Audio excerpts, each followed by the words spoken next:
So hello everybody. This is another one of our members' education sessions, which covers a range of topics, all of which get suggested by the members. And it can be about anything with anybody at any time. So if you've got any more ideas, please send them in. This one is particularly interesting because one of the things that we send out in our members' newsletter is an update on things like consultations or national documents which get published about how our health data are going to be used. And quite often it's difficult for people to decipher and understand what is in quite a complex and often long document. So this I think is a really good example of how we can break down some of those barriers. So Osman, I'll tell you where Osman is, he can introduce himself. Wanted to come and talk to us about one particular document which we sent out, which was to the guidance to NHS England, to spend more time with us explaining what's in it, how it gets put together, and frankly answer any of the questions we've got to him about how all this stuff works and what the document might mean, and perhaps how some of the bigger picture stuff works as well. It's a really good example of not just transparency but involvement, actually really talking to people about your own professional life and what a particular thing or document or strategy means, but do it in an engaging way where we can have a conversation with them as well, rather than just sit and listen.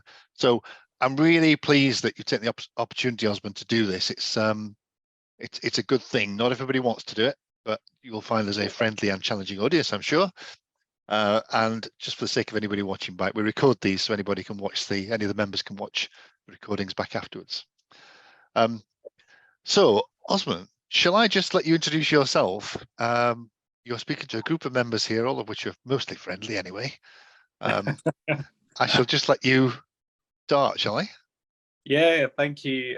Thank you very much. Thank you very much for having us. And, we're kind of grateful to everybody for sort of taking the time to speak with us and, hopefully sort of welcome the opportunity to talk about the guidance and the the NHS digital transfer of functions.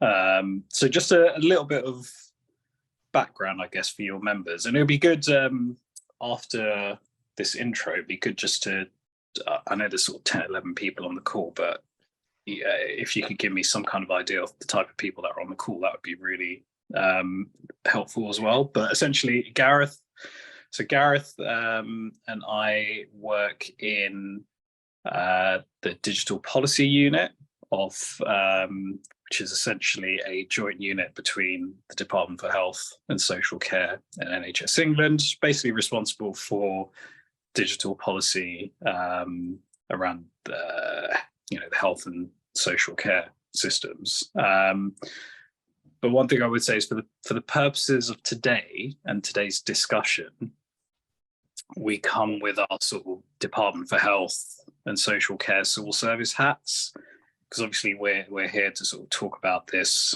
statutory guidance that we put out that NHS England has to follow.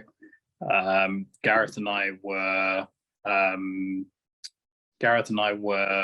responsible for basically responsible for writing that guidance, and we worked closely with sort of a whole bunch of people to get that guidance into place and get it published. So I suppose there's a couple of things that I would ask sort of members to keep in mind as we go through the conversation. So, obviously I'll sort of do my best to, answer sort of specific questions and concerns, and hopefully Gareth can help with that if he can find his way in.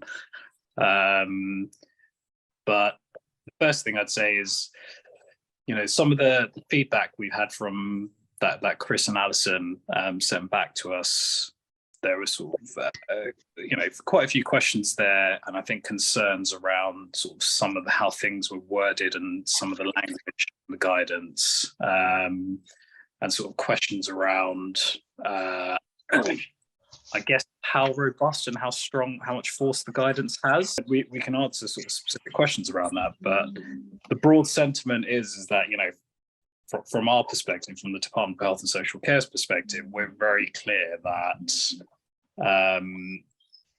we take the protection of sort of confidential patient information incredibly seriously, and that's the sort of thread that's kind of been underpinning all the work we've been doing in putting this guidance together. So there's a sort of broad sentiment that, you know, we're really members keep in mind that everything we've done in this work is, you know, with a view to sort of continuing a lot of the good work that NHS Digital did in sort of upholding safeguards and standards and making sure that that carries on post transfer of functions.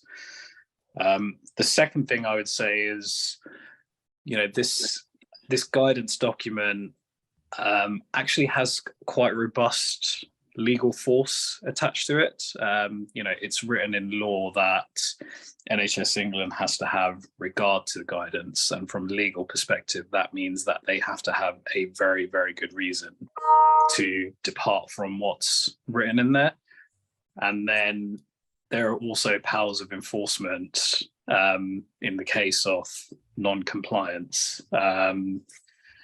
So yeah, a couple of, you know, just to sum up, like a couple of, you know, the sentiment from our perspective is we've been very clear with NHS England about how seriously we take this, and we've been quite reassured with kind of how they've responded to that. And a lot of the staff from NHS Digital have also moved over into NHS England, which is also quite reassuring from a continuity perspective. And then secondly, yeah, it has quite strong legal force. So I'll stop there. I don't want to sort of parrot on, but I'll stop there for now. I think this may be Gareth coming in. I've just got a message. Just somebody's calling in. Looks like on the phone. I think we had this issue. We had a call with the Royal College of GPs like a few weeks ago, and I swear we had exactly the same issue. I had to end up dialing in on my phone, and Gareth had to end up dialing. I'm on my phone, and Gareth had to call in as well. Right. It is Gareth. me. It is me that's dialed in. Hello, Gareth. I'm glad you found us okay. Just one thing Osman said, he said it would be helpful if you knew who we all were. So I was just going to do a quick round and ask people just to say who they are, where they're from, if that's okay. I'll go around in the order that they appear on my screen, and I'll start with Brenda. Hi, Brenda. Hello. I'm very interested in PPI generally. I happen to have type 1 diabetes, which is how I got into PPI, and I'm also a lay member of the Research Ethics Committee. Thanks, Brenda. Francesco. Good afternoon, Osman. I'm interested in this because I don't agree with, you know, online e-consenting to be a participant in research. So I'm doing some work with Health Data Research UK with all the legal people looking at the way you develop consent and trust in those type of situations where people start lacking capacity. Thank you. Thank you. Alison, you're next on my list. Hello again. So I'm Alison, and I coordinate Use My Data on behalf of the members. Thank you, Alison. Nicola, you're next. Hi, I'm Nicola. I lead a small independent team called Understanding Patient Data, which is hosted at the NHS Confederation. So it's sort of about kind of communicating about how patient data is used. Thank you. Leslie. Hi there, I'm Leslie Shannon. I'm in Scotland, but however, interested in data in general, therefore listening into the NHS England one today. I'm also with Flatiron, and I'm a PPI in Scottish Parliament. So I'm just here to learn as much as I can about the confidentiality of patient information. Thank you. Thanks, Leslie. Margaret. Hi, I'm sort of Cambridge and at the moment West Yorkshire, but work nationally as well as locally. Data to me is so important. I've been a member of Use My Data from the start. Without people donating their information, we're never going to move further forward. And I just don't think people understand just how great a step or what great steps we've made over the years because of the use of data. We've got to get this message across, and it depends on us really as peer-to-peer we have to get this out locally. It's very important. And so any information that's going, I'm there, up for it, always listening. Even if I know something, I will always back up the information with anything that people have got to offer, so that I can try and help other people understand how important our data is. Yeah, thank you, Just Margaret. wish it would hurry up. Thank you, Margaret. John, you're on my screen next. Hello, I'm called John Marsh. I'm a member of the executive group of Use My Data, so I'm keen to see the success of sessions like this. Particularly interested in the more widespread responsible use of UK patient data to drive forward world health, to help improve the effectiveness and efficiency of the NHS, and to drive forward UK PLC. Thank you, John. And Diana, you're next. Hello, sorry there's no camera, but I've been involved with cancer research in the first instance and then spread my wings and do things with the NIHR and other organisations. But one of the things that can think of the NHS as one big organisation, whereas actually it's lots and lots of little ones. Oh, you keep popping back on mute, Diana. I don't know whether you finished or not. I was wondering whether that was me. No. Can you hear me now? We can hear you now, yeah. Oh, sorry about that. I mean, I was apologising for lack of camera. I should for lack of sound too. Well, I started, as you know, Chris, we're from the cancer perspective, been involved with cancer research for many years, then spread my wings, do things with the NIHR as a peer reviewer and so on and so on. But I also am involved in a wider sense in the health and social care environment. Everyone seems to think of the NHS as one big organisation, whereas actually it's lots and lots of organisations. And I think that's where the problems can arise. I mean, I've been listening to things about, you know, rules, and actually interpretation of rules can vary. Really, you ought to have a system that doesn't allow for that. One thing that I will put in now, because I may not get the chance later, is that last week, one of the things I'm involved with is sort of aging well. And there was we heard in this group about self-monitoring, people who would be identified in the first instance, and that's a question in itself, but then using self-monitoring outlets, shall we say, whether they're in pharmacies or supermarkets or whatever. I asked about consent there, and I was told, yes, consent's built in. But because it was a big meeting, I didn't get the chance to go beyond hearing that this data was kept by a company. Now, a company, is it a trusted research environment? How do we know? Indeed, and I think that's thread will run through a lot of these talks around how do we know, unless there's a great deal of transparency and clear explanation about all the things around data. We're probably not going to be covering that specifically today, but the principle is exactly right. Let me just go to Nanette next.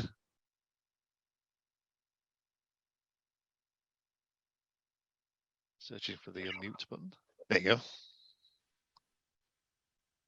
Hi, Nanette. Hear me? I've been doing around a long time, as you know, and I'm very interested in health data, especially healthcare professional in my life. I'm still convince people how useful it is, and they're so worried that it's not going to be published in the Daily Mail or whatever, what their health data is, and it's rather in some ways confidential. But on the other side, I do worry, because it's all done by computers, and as I mentioned to you before, by people who themselves get out of being human beings and to turn themselves into some sort of, and nobody will notice all the mistakes are going to be made in the health data. I mean, I saw in my own state, like I'm an 84-year-old gray woman to the head of hip pharmacy, and so on. No, I wasn't. I was in hospital, but I wasn't this person. So I started to think, but we need health data for research, for people themselves. And the rest of it, maybe we learn to to find mistakes easier, which are made. Or when patients are interested to look themselves on their own health data and they recognize something isn't right, instead of complaining, just bring it forward. By the way, could you look at what's in my health data folder, and could you correct it because wrong, but people won't do that. Yeah. So interesting summary of that, because Osman, Gareth, you'll have heard there two things at least. One is that everybody who uses my data has an interest in how health data, how their patient data gets used. What you won't hear is a singular opinion. And that's, again, one of the real strengths of Use My Data. We have a range of users, people across the spectrum of wanting to use it, just get on and do it, to people who are very cautious and want to understand more, all the way through the middle. So you'll have seen in the response that we all put together, and that response, by the way, we put back to your draft guidance, goes out to all the members and our executive group, and we collate their views. And we submitted, for those who can't remember, we submitted a response to the draft to Osman and the team, based on some of the things that we heard from our members. I don't know whether you wanted to focus on those particular things, Osman, or whether you wanted to pick up something any more general from what you just heard. I suppose there's a couple of ways we could do it. First of all, I just thank you everyone for sort of giving your background and kind of letting us know sort of what your perspective is. I think I would particularly take to heart Margaret's comments about needing to get better at sort of communicating the case for data. I think it's something which, if we're to be really candid, it's something which, in the centre, so to speak, we've not been as good at doing that as we would like. So it's kind of, I think that's why sessions like this are really important. Sort of have more sessions like this. So we're always kind of open to suggestions about, sessions like this and sort of more engagement and how we do that. So that's kind of just a wider point I'd make. I think I'm not sure what's the best way of doing it, Chris. Like, I can go through. I've got the sort of document open here about all the comments. Or we're happy to take questions from the group. Well, why don't I pick up a couple of themes from what was said, and then we might want to open it up a little bit. Okay. I call you straight afterwards. Wasn't it? So, oops, screen back up. So one of the first questions we got from our members was if NHS England and NHS Digital used to exist as two organisations, and now there are one organisation. How does that work in terms of who tells who what to do? Because we've previously seen NHS England with the policymakers who were instructing NHS Digital, who were the organisation who held all our data, instructing them what to do. And now there were some concerns that we've only got one organisation. So did NHS England just have carte blanche to do what they wanted to do? That was largely one of the concerns that was raised. Yeah. So Gareth can sort of come in whenever, Gareth, if you think I'm missing any points, then feel free to come in. I suppose the kind of broad answer to that question is, through the guidance and through the regulations, we've worked very hard to make sure that the internal safeguards are there to make sure that it's not just a case of NHS England having sort of unfettered access. And to be honest, neither do we think. We've never had a sense from working with NHS England that they're looking to sort of do a data grab or anything along those lines. So I think that there's an important point there to make, that yes, the guidance sets out what NHS England has to do. And that's the sort of broad answer to the question of how do you make sure that two organisations merging into one doesn't loosen these safeguards. There's a lot of safeguards in place through that guidance. But broadly speaking, we've been sort of fairly reassured by the conversations that we've been having with NHS England, where we've been making those expectations clear. The other thing I'd say is, a lot of people from NHS Digital are moving over into NHS England. There is a very large information governance team that has moved over, they take this incredibly seriously. We've worked very closely with that team during the process of the sort of merger happening and us putting together this guidance. And that's it might be helpful just to highlight that NHS England and NHS Digital were very similar. They were both non-departmental government bodies accountable to ministers and to Parliament. So the fact that we've merged all the functions of NHS Digital England hasn't actually changed that statutory setup. It's still a case that NHS England is a non-departmental government body that is accountable to Parliament and to ministers. So it's still ultimately ministers and the Department of Health that are the ultimate arbiters and deciders of policy and what will happen. Obviously, NHS England has a great deal of autonomy, but so did NHS Digital before them. But in terms of the actual kind of statutory arrangements, they're not massively different.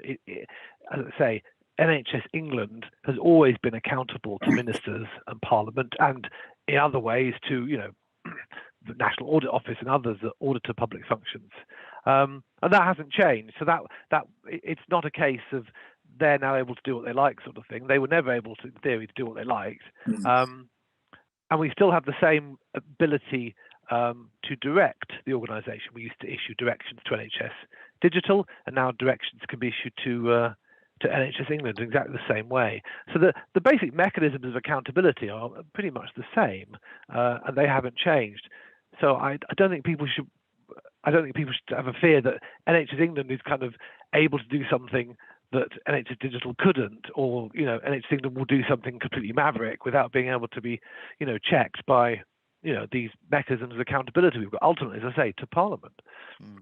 I suppose it's worth noting that there is feeling we hear from people that's they're less confident in what NHS England could do with data than they were with NHS Digital, who have made a large number of strides over the many months and years to improve, and that's where the nervousness comes from. Just on the specifics, Gareth, because I don't think you can see the questions. One question just popped into the chat. Is, I guess that NHS England is now the data controller for the purposes of GDPR. Who then is the data processor for data access requests, for instance?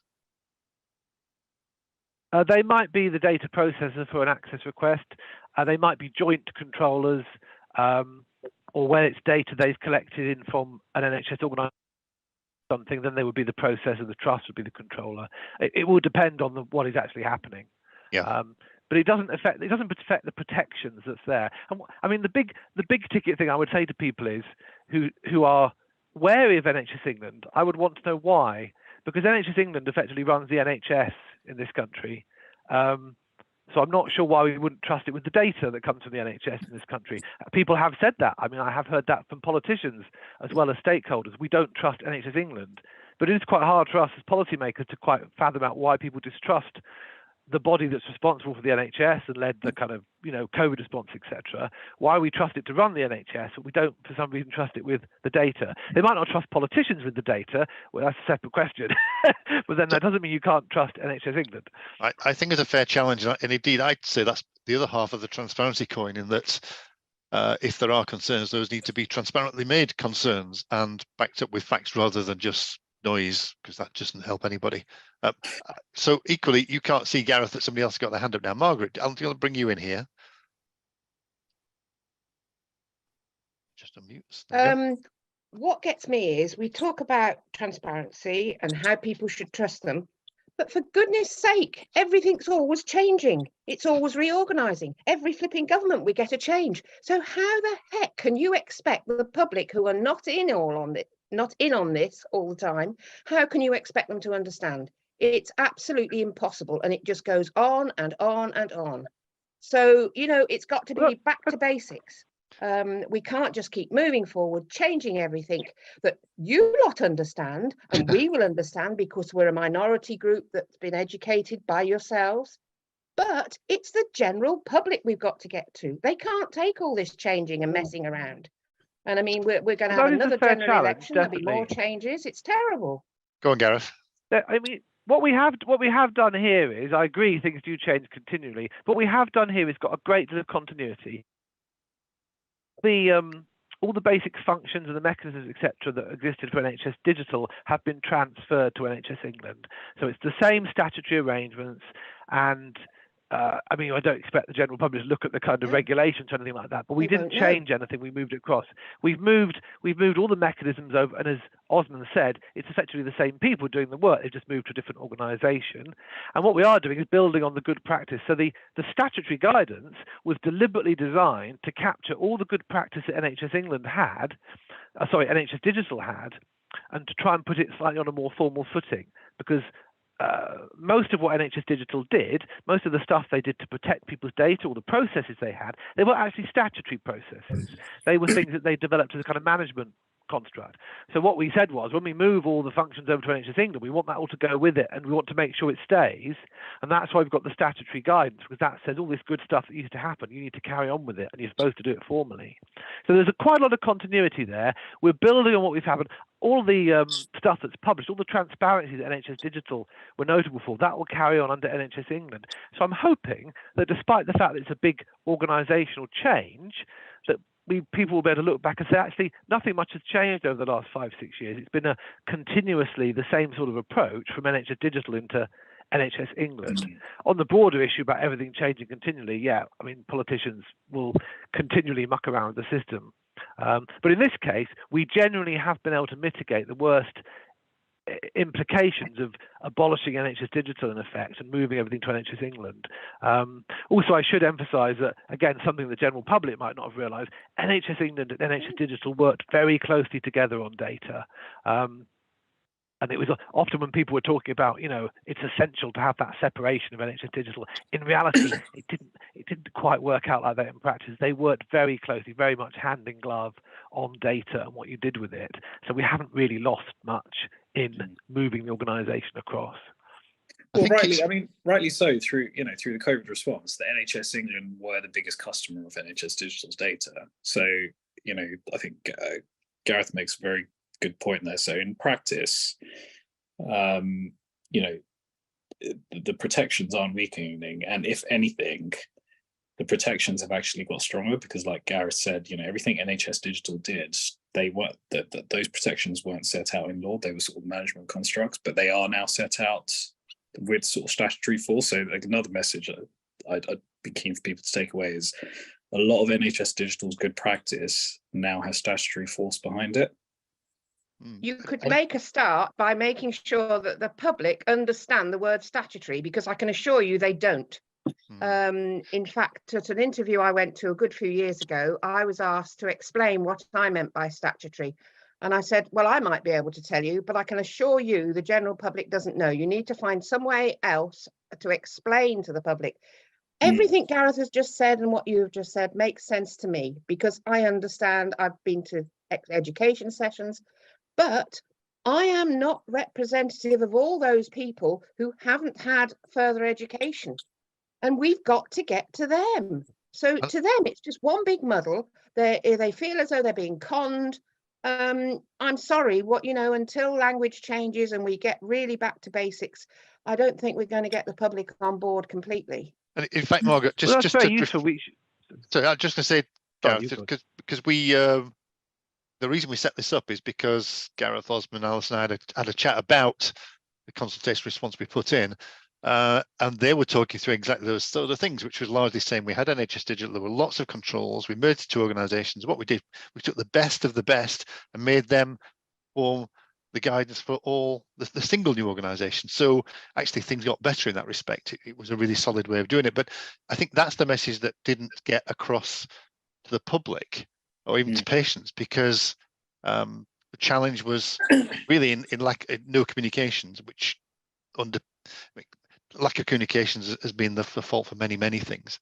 And certainly that's what we heard, what you've just reflected there, Margaret, which was what Gareth said was very sensible, but we need to get that message across. And I think with Gareth and Osman here, these two guys don't run the Department of Health and Social Care, but they are.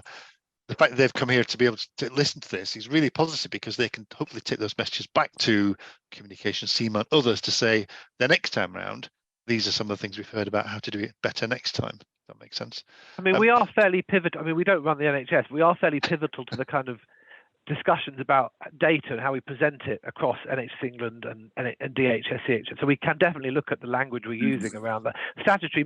Maybe we just make it clear that legally they have to do these things. That's what we mean. It's kind of like there is, you know, a law requires them to do these things, and it's backed up as well. There are levers we've got to kind of influence them and to direct them, as I say, if they don't do it.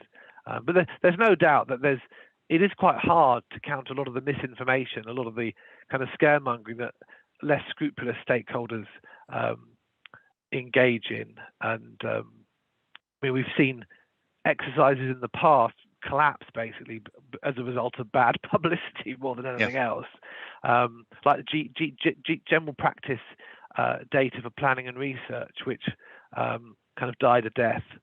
Again, that was, you know, portrayed as a data grab, which is a slightly odd concept because it implies somebody's kind of bringing the data together and going to do something with it. Well, of course we do that with data all the time. That's what we do. That's the whole point of collecting any collection of data is a data grab in inverted commas, and we collect it for a reason.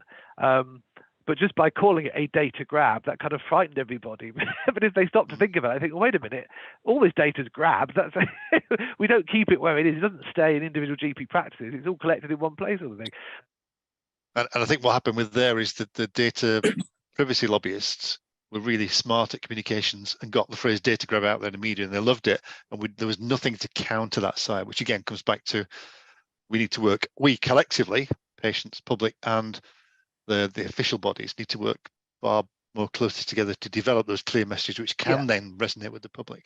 I'm afraid that those privacy groups were basically pushing this side that the data would be grabbed in order to be sold. Now, and that's just not going to happen. That's just not possible. But it's a very powerful myth, and it's still, you know, it's still cropping up. But sorry, you had some more questions. You said. Yeah, there's two. One from Nanette first, then from Brenda, if that's all right. Nanette, do you want to start first? You might need to take yourself off mute. There you go. Yeah, a quick question. How do we compare with other countries? I mean, we have the NHS. We don't have such a big private sector. So how do we compare with data collection, comparing with other, you know, countries where most people just go private? I mean, are they working on data collection? Do they pass it in from people I spoke about? No, you know, we don't have this. But then they're patient. They probably often don't know what's going on in government. So sorry, I think we compare very well internationally. I think we are much better at a systematic record for everybody in effect in the NHS. But other countries, even those that have got private systems, they are very good at still collecting the data. Don't be any illusion. It's not like in America they're clueless about the kind of, you know, systems. They still collect the data. But I think we are pretty much ahead of the game in terms of the effectiveness of our system for collecting data. That's what I thought. Even that everybody complains, but I thought we're probably one of the top countries in knowing how to collect data. Thank you. That's good feedback, actually. Brenda, you got your hand up? Yeah, I'm just wondering, just a matter of information. Do we know how many? I mean, is the problem that people are opting out, or is the problem that people are being asked to go in, be a participant in research, and are saying no, thank you, because they don't trust or they don't know about the you know, data, NHS England, NHS Digital. I mean, which is the important part to me. If we're going to get data more widely used, we need to know which of those parts is the biggest problem from the point of view of the public not being happy about it. I've not heard a lot of feedback that people are refusing to participate in research trials and such like. I think we are concerned about the opt-out side of things, that we don't, the more people that choose to opt out, the less valuable data sets are, obviously. And we're always thinking, and certainly the example I cited, the GP data had a big surge in opt-outs, people wanting to opt out. Yeah, I think it's more at that level. It's more the kind of base level of what percentage of the population is kind of represented in data sets we're most concerned about in our work. Do we know what the levels are approximately of opt-out? I haven't looked at the data for a long time actually on opt-outs. I need to do that. I can find out and come back to you. We only collect data on the national opt-out. We don't collect data on those people that have opt out locally on GP systems. The type 1 opt-outs. We might be doing something to amend that down the line, but obviously you understand there are two different types of opt-out. We are doing a bit of work actually, currently exploring how we might improve the opt-out system, because it's not actually perfect at the minute. What we'd like to be able to do is make it easy for people to opt out, but also easy for people to opt back in again. I think that's quite an important element that we're currently missing, I think. Yeah, I just mentioned on the opt-outs, there are lots of choices that, if you're thinking about this from an individual's perspective, an individual going through care, treatment, and other things to do with healthcare, gets to make lots of choices about their data. So there's national data opt-out, there's opt-outs across a range of different pathways, separate opt-out for cancer registration, for instance. There are opt-outs from different audits. So I think from a singular perspective of the national data opt-out, that's one way you could approach it. But from a personal perspective, we as individuals will get asked whether we're okay with our data being used many times. That's what opt-out means to the individual. So it's not just one program of work. It needs to be addressed from an individual perspective, all the things we would encounter through our lives. I was going to go to Francesco next, if that's all right, and then I just want to come back on a couple of things that have just been said. Francesco. Okay, thank you. Yeah, it's just a thought. The biggest research program are Future Health. You know, they're going great strides at the moment. They got 10% of what they're hoping to recruit as volunteers. Funny that they use the choice of word of volunteers rather than participants. Now, there is a partial withdrawal or a full withdrawal, but what they make clear, UK Research and Innovation, who's funding it, is if you withdraw, we still hold on to the information. It doesn't give a date that, you know, all your record and samples, because three things need to happen. But I think they're very crafty with the way they say they've signed up 500,000. I've signed up, but I haven't done all three things, which is to look at, to give valid informed consent. And I can't see how they can monitor me to see if I was compos mentis to give consent, because it has to be done online. The other thing is to actually go to a clinic and give blood, etc. Now, there's no guarantees that you give anything. If we look at, going back to what was said about opt-out and that, in places like the northwest, northeast of England, people up there by far do not take opportunities for, let's say, opportunist lung screening when they've got mobile units outside of the supermarkets and such places looking for lung cancer, another type condition, because there's a mistrust in research, because they feel that that information will be shared with the Department of Work and Pension, especially up north and in the Midland, not so much in the south. You draw your own conclusion as to why that may be. It's not for me to say there's more, you know, means tested benefit recipients in certain regional areas, but I guess statistics may bear that out. I'm not certain. So, you know, accountability, confidence, trust, it's been mentioned, trusted research environment, and there are the 5 safes all in place for people to feel confident with. Thank you. And I think communicating those messages back to the same communications is the key thing, to show people that safety is a key priority, and what things are in place to protect people's data, but also to use it and the benefits. I just want to come back to a couple of things. One was in the chat, which was Nicola suggesting about, could we do something collaborative about a plain English version of the guidance? So I think that's a really good suggestion. We have done things like that in the past with NHS Digital Access and NHS England, where they produce some draft text for things like web copy, web pages, and asked us to check it and re-edit it, sometimes write it. So I think there is something there that we could help with jointly about collaborating in a piece of work around plain English version of guidance such as this to make it more engaging, more easily understandable, more relevant to people. And then if they want more details, they can do the fuller guidance. But I think that's definitely something we could take away from this. So I'll leave the guys to comment on that. And the other one was a comment I'm just reading that Diana's put in the web chat, a quote from about government organisations are routinely targeted. 777 incidents managed by the National Cyber Security Centre, 40% were aimed at the public sector. Do we have any figures for NHS England's cyber attack numbers? Now, my guess is they're not published for various security reasons, but I don't know whether you two guys have got any.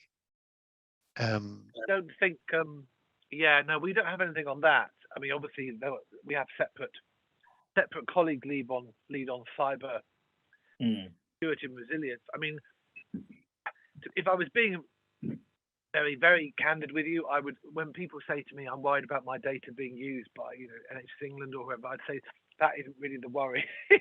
Personally, I think the worry should be more cyber resilience, because that is people, bad actors outside the system trying to gain entry and, and we have had cyber attacks. We've had several major cyber attacks in the last few years, which caused a great deal of disruption to services. And, I don't think there was any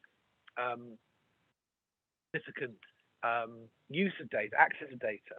But I mean, it's just these ransomware attacks in particular cause massive disruption to the actual delivery of care, and that's my concern. I think that's the more sophisticated systems become, the more sophisticated the criminals become in relation to. But as I say, a lot of work is done into cyber resilience in the NHS. I don't think NHS England's ever had a significant central body that looks at data, but certainly systems commissioned, such as 111, etc., have suffered from cyber attack. Yeah, we haven't done any education sessions on what we mean by cyber attacks. We might think about putting some together about what is a cyber attack, what does it mean, so people can read some of the headlines with a bit more knowledge behind them. That might be a good idea. Obviously, the central work focused on making all the different local services as resilient as possible, the same as national ones. Okay, interesting. Dana, is yours a legacy hand? Is your hand back up again, or is that an old hand?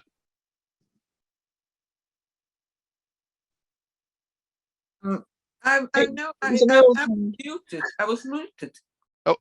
Oh, okay. Diana, was your hand up then?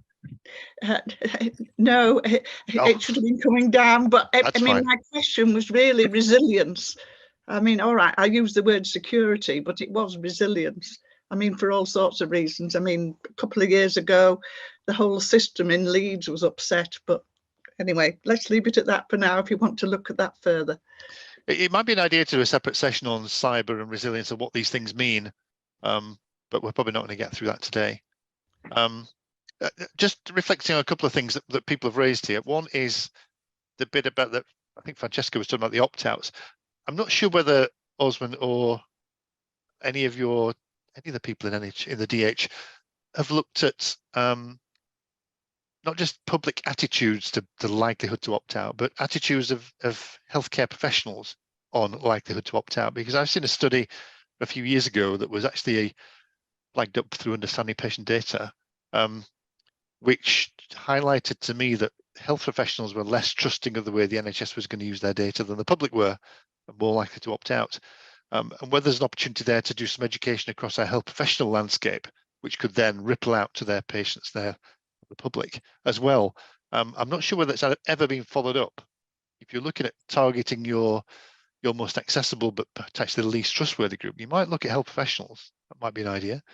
And Nicola may be able to dig up that report from us, from the UPD archives as well. That'd be my first point. The second one was, I think Gareth, he was saying about selling data. Interestingly, we did a webinar, Does the NHS Sell My Data? Last year-ish. My memory's poor on dates, which brought together NHS Digital as a big data controller, other bodies, patients, privacy groups, to answer that question, does the NHS sell my data? We walk through the process of how data gets collected, how it's held, the controls and rigor by which it gets released or you can get access to it. And we took an opinion poll at the start and at the end of the session, at the start of the session, and there was a significant shift to the end of the session that said, yeah, the NHS does sell data, but you know what? We understand that. That wasn't the big issue. The big issue was let's hear about all those use of data and the beneficial use of data rather than getting hooked up on just the thing about does the NHS sell data. There was quite a strong summary piece that came out of the back of that. That's a really interesting reflection. It kind of comes back to that. It comes back to that point of just how important communication is, right? And I guess what I would say is, and I said this at the beginning. If we're speaking candidly, like the Department for Health and Social Care and NHS England haven't been as good as we should be in terms of communicating a lot of this stuff, and that's where sessions like this really help, because everybody here will have their own stakeholders. So we're always open to kind of ideas and sort of more engagement sessions and whatnot. And frankly, I think it's important for us to sort of try and come along and get the message across to sessions like this as well. I don't have the sort of exact stats on opt-outs and whatnot. I think Gareth is a bit closer to me on the sort of policy around that, but it comes back to that broader point of how can we sort of get the message out more widely and more clearly, like several people on the call have said. I'm just reflecting a little bit there rather than sort of saying anything specific. Well, actually, on that reflection, I think that one of the benefits of these sessions is it gives us everybody the opportunity to learn. So when you and Gareth are talking about you took the best controls from NHS Digital and embedded them in the new system, that's a really positive message that comes across. And then similarly, you can hear back from the patient community about the concerns that they have and some of the priorities they would want to sort out as well. So that's really the benefit of these sessions. It's not meant to be a one-way, it's definitely meant to be two-way. Brenda, you got your hand up. You're waving at me. When you said about the, data, everybody keeps referring to data, but I get the impression that from a public point of view, what is really people are worried about is what data. And the fact that you said healthcare professionals are even more bothered. They might have access to other people's data, and they don't want other people to have that access to their data. And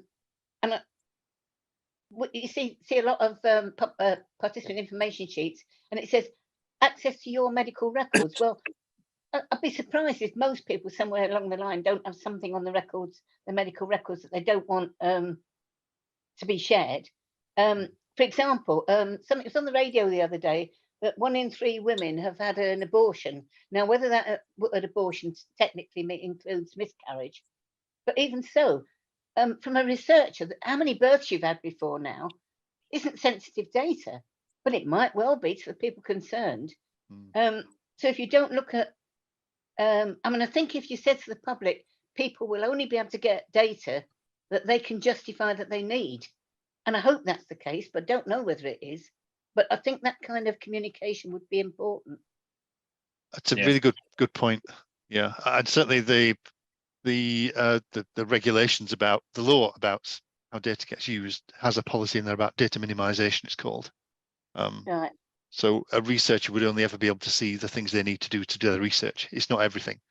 But what I'm saying is, what you could do is put that, if the list isn't too long, put it in the participant information sheet, actual data fields. We want your, I don't know, your year of your birth and your part of your postcode and whatever. But it wouldn't be too, and people don't want to look at it. They don't want to look at it. But I think that should be provided to people going into research to say, well, this is what they're going to use. They're not going to look at everything on my medical records. And I think that would encourage people. And this is going back to the who goes into research, but I think that's, from my aspect, that's important. It's not just the epidemiological looking at data, and we want that data to be full. It's the communicating with the public to say that, look, these are the safeguards. If you do go into research and let local researchers get your data, there's still some safeguards. And I think I'm just conscious of the time. I'm looking at my watch. From an NHS England's perspective, so NHS England would hold all our routinely collected healthcare data. So not specific trials data, but all the stuff that we do when we go through our healthcare activity. And when you look at the stories about data release, it says NHS Digital have given data to so-and-so, your data's been accessed by such and such an organisation. What is very difficult in my mind to understand is, what are my data? So if I am Chris Carrigan, that's my address, is my family, that's my medical conditions. It may well be that a researcher didn't get all that data. They may just have got month of birth, diagnostic code, age, something like that. 3 items of data, but that's still data. And I think we probably need to think about how we can collectively better communicate and describe what we mean by data release. It's not just, here's my full medical records. It's saying we've gone through a process where if sometimes all you're releasing is an age and a date, that's it. So and those sort of perhaps on an individual basis for each research, try and encourage researchers to communicate exactly what data they're asking. They must have decided it in advance if they're going to get it from NHS England. So presumably, if they've already decided what data fields they want, they could put that in the participant information sheet and reassure the public, the participants, or otherwise. I mean, there might be still people that say, oh, I don't want them to know my first part, my postcode, even though it's going to be anonymized. But at least if you give them the information, they can make a decision then. Yeah. So I think I'm just conscious of time. We strayed sort of outside NHS England's domain into clinical trials, which is fine as a conversation. I think from the NHS England perspective, one thing that the guys might want to take away is NHS England, as was NHS Digital, have produced a data release register for many years, which explains to people which organisations have had what sort of data to do their work and what the checks and balances were and what the legal basis was. I think that really improved transparency. Maybe there's something we could think about that, where we can make a more publicly friendly version of that data release register that said this research study was undertaken, all it needed was a day of birth, a month of birth, a month of diagnosis and a diagnostic code. That's all they needed, and we did all these fantastic things. Maybe that's something where we could take something which exists within NHS England, new NHS England, the release register, and try and write a more friendly, accessible, usable, positive version of that, which explains to people, we didn't give you records away, but what we did do was use this. That might be something we could pick up as an action. I'm not sensing him. I can't see Osman nodding. I can't see Gareth on the phone. He's probably shaking his head at me now. No, I'm not. Yeah, let's have a follow-up chat about it. Like, I think it's worth. I think it's worth kind of exploring all these ideas. Yeah. Particularly if you're giving the instructions to what NHS England are going to do in the future. Worth thinking about. Okay, as ever, we have blown our time here. We've hit our 1 hour slots, which seem to fly by. I'm hoping that was useful. I know that meandered around quite a few topics, but it really demonstrated the need for sessions such as this, where we can have a bit of a free-flowing conversation about stuff. Because bear in mind, everybody in this call is going to go out there and talk to all their groups as well about, oh, I was on a call with 2 guys about what NHS England had been told to do, and I found it reassuring. So hopefully that's the message we might get out there. So I'd just like to thank everybody for their time on the call again. Osman, Gareth, particularly for suggesting this sort of stuff in the first place. I think it was an excellent choice, an excellent idea. And coming back to a group of people you don't know can be a bit tricky sometimes. So I just wanted to give you a lot of credit for that. I think if more organisations took that approach, we'd be a lot further on. So you should individually and pairly jointly take credit for that, as people are now clapping in the cameras. So thank you for that. Thank you for having us. It's been very grateful to everyone for giving that time up as well. It's been very useful kind of hearing everyone's views. Yeah, good. I'm glad it was helpful. Right. So we'll close that there. Thank you, everybody. Have a lovely rest of the afternoon.